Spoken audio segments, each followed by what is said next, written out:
तुम्हें लगता है कि तुम मेरा गुस्सा बर्दाश्त करने की तुम्हें क्षमता है?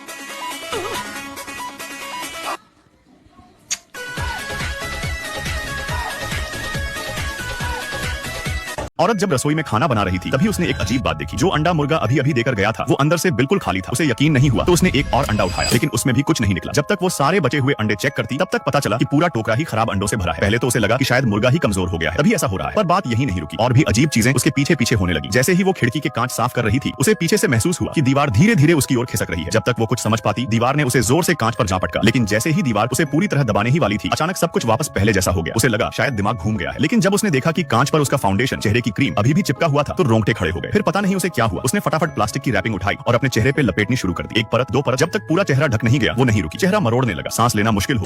ओ बिल्लो रानी कहो तो अभी जान दे दूं। धनिया कहाँ है? भूल गया। टमाटर कहाँ है? वो भी भूल गया। तो सब्जी किस चीज की बनाऊं?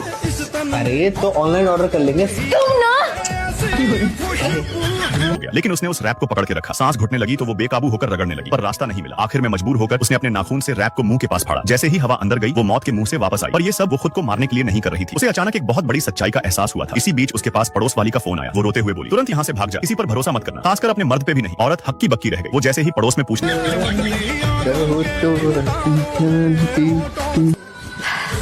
क्या काम बोला था तुमको? क्या बोला था बेबी? सब्जी देखने बोला था ना?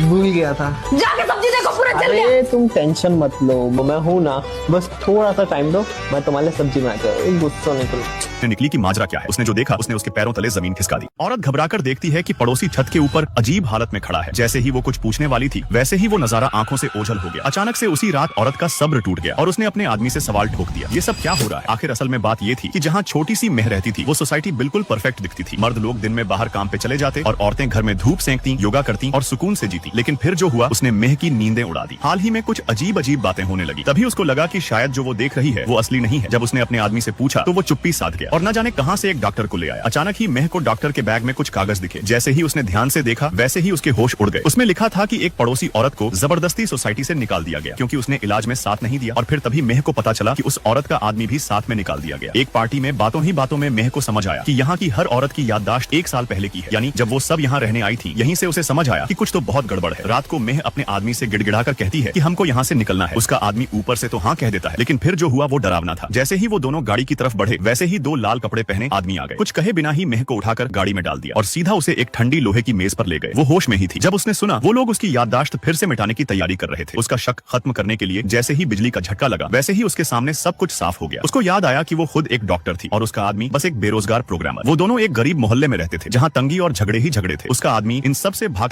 अभी तुमने दारू पिया? तूने दारू पिया है? तेरी ऐसी की तैसी करूं मैं।